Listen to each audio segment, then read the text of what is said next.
Narges Mohammadi is in jail in Iran. Even at the best of times, that would be frightening. Now, at these worst of times, the horror doesn't bear thinking about.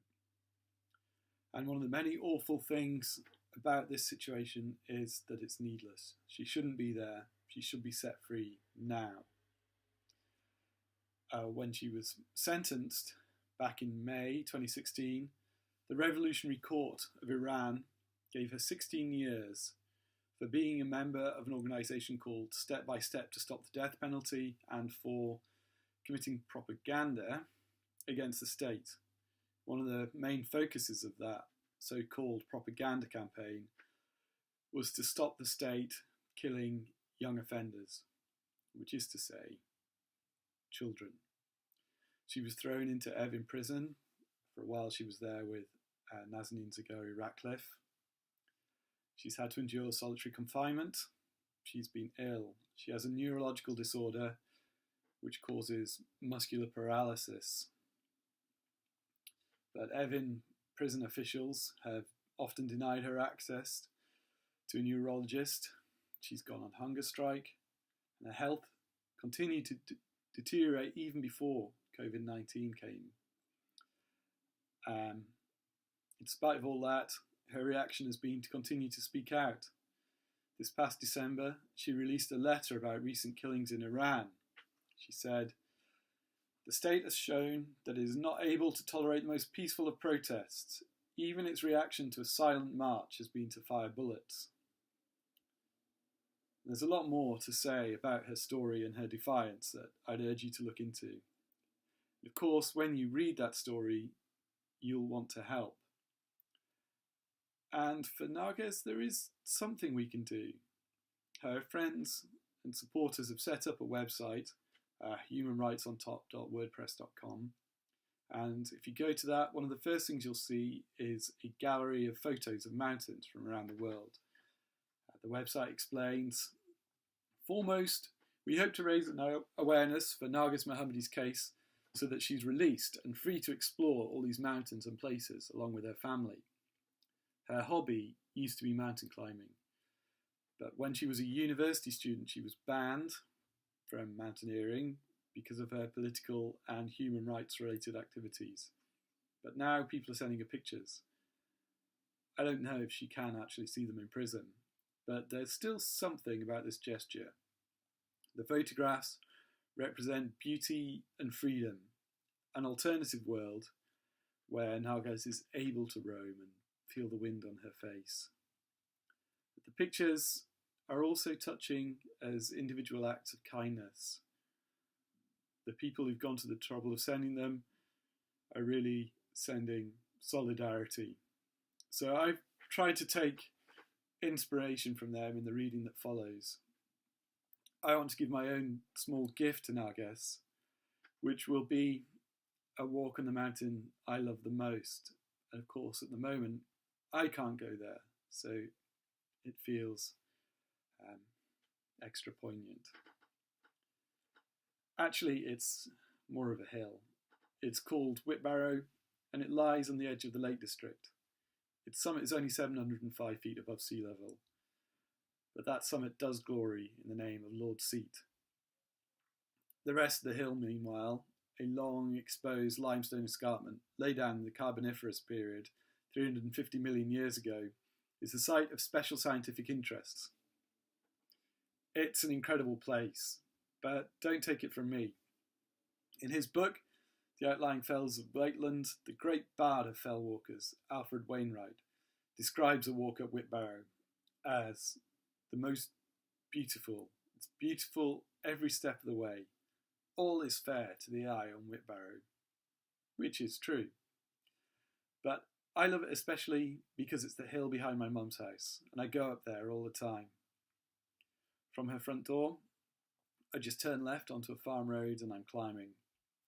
I go through a wooden gate at the top of the lane and up through a steep hill.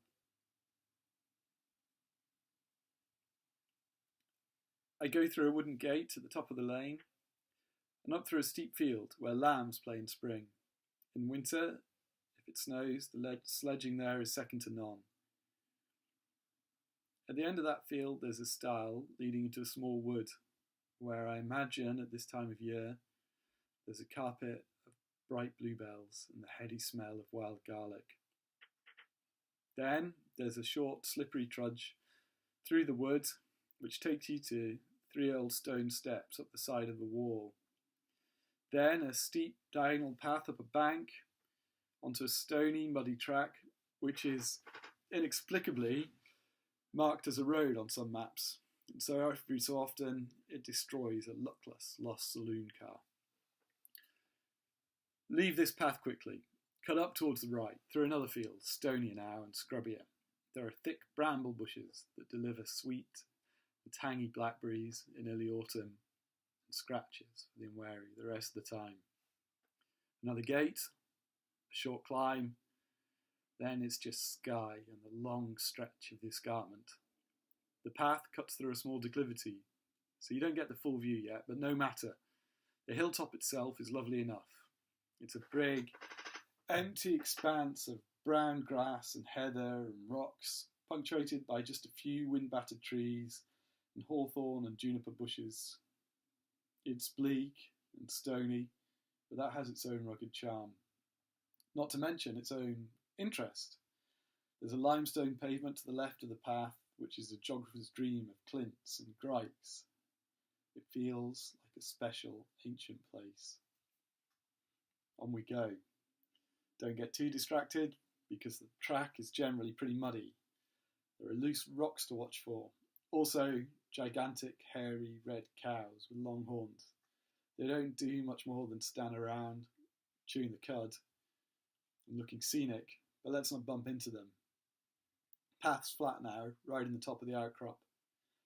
After a gentle, but nonetheless elating couple of kilometres, we get to a dry stone wall, which was built over 100 years ago by unknown hands, one carefully selected rock at a time. It stretches out over the top as far as the eye can see. After that, a small pine copse, before the path leads you past some miniature limestone escarpments that look for all the world like scale models of the hill you're on. Then you take a sharp right to Lord's Seat and the summit, which is where the magic really begins. Because my mum's house is so well situated for the hill, and because I'm a dad and early mornings no longer hold any fear for me, I've quite often made it up there just after sunrise. I went up there this winter. I ran on a day so foggy that it felt as if it was actually getting darker as the dawn approached. Until, at least, I got to the last slope, towards the cairn at Lord's Seat. That took me above the mist. I found myself looking out over splendours suddenly visible under the rising sun. Morecambe Bay and the Kent Estuary and the Irish Sea to the south. Another temporary sea of rolling fog in the valley below. And then to the west and beyond, the outlines of the Lake District Mountains brightening into sharp focus. Cartmel Fell, the Old Man of Coniston, the Langdale Pikes.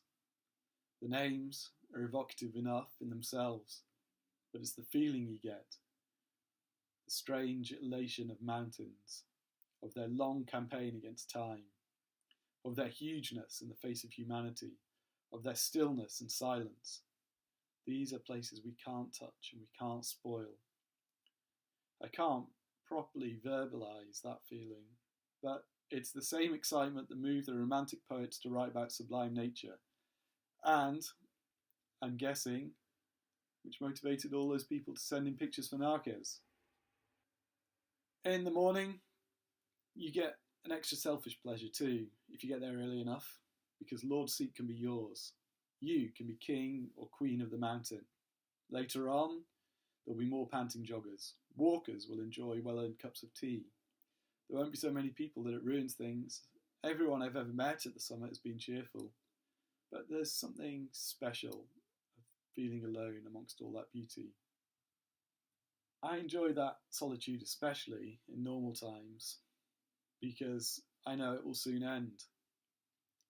In fact, most of the time when I'm there, I'm not even really alone. My dog will be with me, wagging his tail, making the most of things, sharing and adding to the joy of being there. I also know that when I get back, I'll get to see my family. My mum's house has a glass front door leading to the kitchen, and as I approach, I generally see my daughter sitting at the table, having her breakfast, and that is better than all the other views in the world. And I wish that simple delight for Narges. I wish the day will come soon when she can enjoy the companionable freedom and loneliness of mountains. As it is, we know what she has to endure. Harder still, she's a mother of young children. She's been denied that most basic and deepest joy of knowing that the next hello is just a short walk away. And so I'd like to finish by reading an extract from a poem she wrote in September 2017, almost 3 years ago now, and it's called 3 Goodbyes. When Ali and Kiana were 8.5, I got them ready for school in the morning, and they left. The security guard attacked my home. Ali and Kiana were not home. I picked up their photo from the bookshelf and I kissed them goodbye and was led to the car with men who had no mercy.